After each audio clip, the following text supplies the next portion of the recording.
Apa yang membuat orang itu bisa menjadi sengawur itu menurut saya? Karena gini guys, buat orang yang memberi pinjaman ya, menagih utang itu ya wajib. Karena ketika kita memberikan pinjaman, maka kita punya kewajiban saat itu juga untuk menagih gitu kan.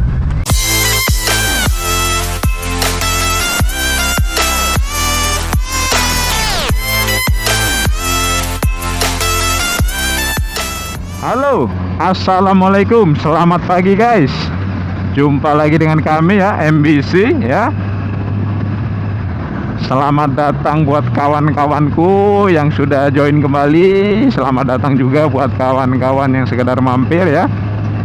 Pagi ini kita riding di jalan yang rada sepi nih ya, tapi bagus pemandangannya ya, hijau-hijau ya. Menurut penelitian kan melihat yang hijau-hijau natural gini kan bisa menyehatkan. Alhamdulillah. Ya guys, pagi ini seperti biasa saya mau ngebahas satu topik ya. Topiknya itu ringan-ringan saja, tapi perlu kita bahas ya supaya kita bisa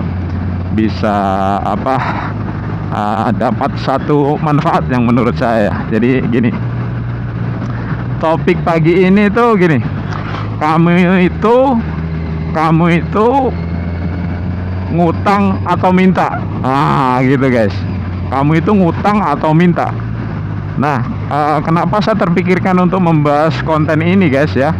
Jadi saya dapatkan ide ini ketika saya scroll sosial media. Jadi di situ sempat rame ya. Kenapa rame? Karena gini guys. Jadi ada orang ngutang ya, kemudian ditagih sama yang ngasih pinjaman, ngasih utangan gitu kan ya.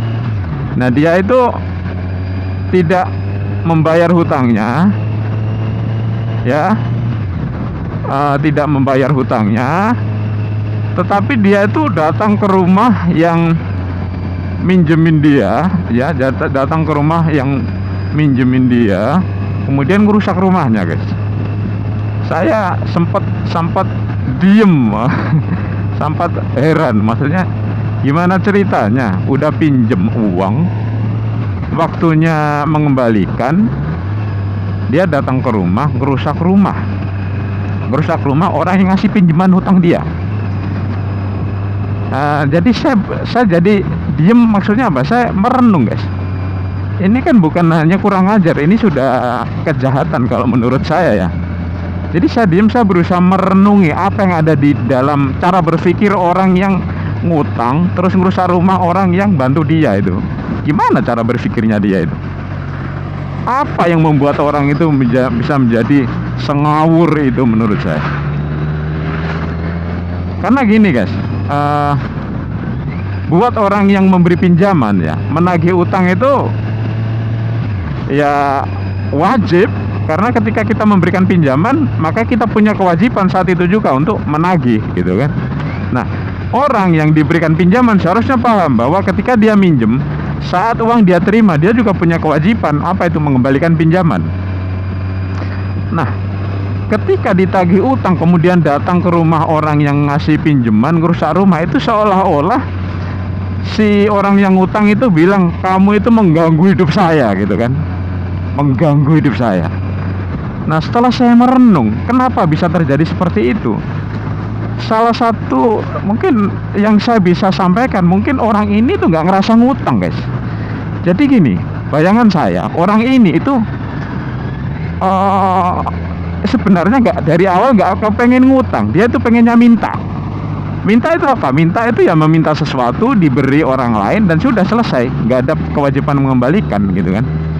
Jadi bayangan saya, orang ini tuh sebenarnya minta, tapi ngomongnya ngutang. Karena apa? Karena dia tahu kalau minta nggak dikasih lah. Lu siapa gitu kan, keluarga bukan gitu kan. Ibaratnya gitu. Jadi intinya misalnya ngutang, minta dalam jumlah yang banyak ya, kalau nggak ada hubungan apa-apa, ini nggak ada kepentingan apa-apa, ya sangat mungkin nggak dikasih kan guys. Nah, akhirnya si penghutang ini paham kalau misalnya saya ngomongnya minta ya nggak akan dikasih lah. Karena itu saya bilang aja ngutang gitu. Nah, saya ulangi lagi guys. Ya kalau misalnya saya misalnya nih ya, orang itu bilangnya minta ya nggak akan dikasih. tapi supaya dikasih dia bilangnya ngutang. Tapi dari awal dia sebenarnya sudah niatnya minta, karena itu nggak ada niatan sama sekali untuk mengembalikan. Nah, ketika terjadi deal, oke, kamu saya pinjamin dan akadnya nanti tanggal sekian, bulan sekian atau tahun sekian. Kalau misalnya lama, orangnya memang baik, mau minjemin dalam jangka waktu yang lama gitu ya, kamu kembalikan. Oke, siap gitu kan, jangan terima pinjaman gitu. Nah, ketika orang yang ngasih pinjaman ini sudah memberikan uangnya, oke, dia akan balikin kok ini. Tetapi ketika orang yang terima uang itu, oke, terima kasih, ini milik saya gitu kan. Mungkin seperti itu, karena saya agak jengkel, sebel banget ngelihat tabiat seperti ini, karena saya juga beberapa kali jadi korban orang yang ngutang terus sulit ditagih, dan ada juga yang belum balik gitu guys. Nyebelin sekali orang-orang ini. Aduh ayam, aduh, ya. Jadi gini guys, jadi bayangan saya seperti itu. Makanya kenapa ketika yang memberi pinjaman nagih, maka orang yang ditagih itu menganggap kamu mengganggu. Kamu siapa? Apa urusan kamu? Apa urusan kamu minta saya uang gitu kan?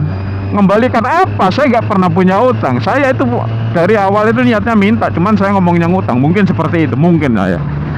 Jadi ketika dia ditagih, dia menganggap orang yang ngasih pinjaman, orang yang sudah membantu dia ketika dia butuh, itu dianggap dia sebagai ancaman. Dianggap dia sebagai ancaman, dianggap mengganggu hidupnya dia, dianggap sebagai perusak ketenangan hidup dia, sehingga dia datang ke rumahnya ngerusak rumahnya. Repot guys.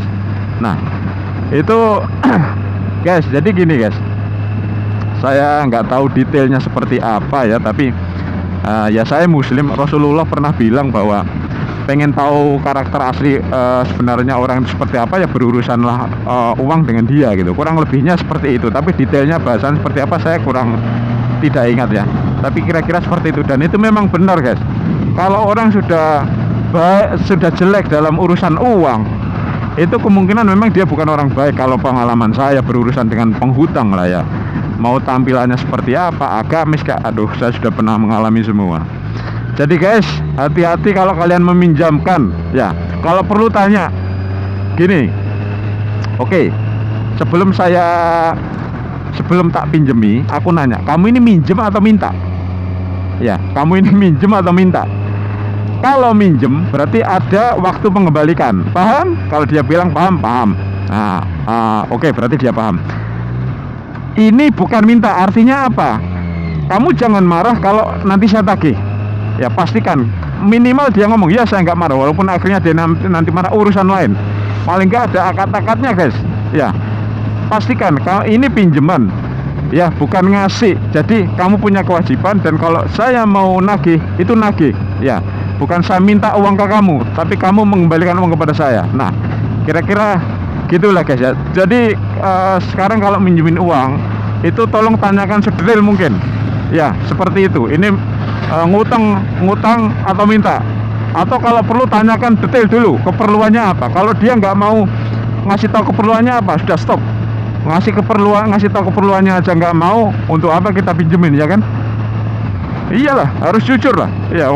Udah mau ngerepotin kita, istilahnya seperti itu ya, bahasa bahasa ekstrimnya ya. Udah mau ngerepotin kita tanya urusannya apa, nggak mau ya sudah, cari orang lain aja gitu aja. Karena apa? Saya ngelihatnya ada presiden buruk dari tabiatnya dia guys ya. Nah gitu aja guys. Dan satu lagi, terakhir sekali kalau kita mau minjemin ya, kita harus siap untuk nggak balik uangnya ya. Nah itu kalau sudah segala macam cara diusahakan nggak bisa, ya itu sudah kemungkinan terakhir lah ya guys ya. Karena apa? Karena orang sekarang nekat-nekat guys. Coba lihat di sosmed itu ya kan, bukan hanya ngerusak rumah, ada yang sudah sampai ngeri lah kalau diomongkan itu ya. Kalian udah tahu lah ceritanya banyak di sosmed itu, kasus-kasusnya ya. Oke guys, gitu aja ya. Dan terutama buat kawan-kawanku, subscriberku, atau yang sekedar mampir saja ke sini guys, ingat, jangan ngutang kalau nggak ada niat untuk mengembalikan ya. Jangan ngutang kalau nggak ada niat untuk mengembalikan. itu zolim ya, nggak berkah uangnya ya. Oke guys, ini sejuk sekali, tapi sepertinya sudah cukup pembahasan kita ya. Sampai di sini saja. Sampai ketemu di video-video selanjutnya. Bye.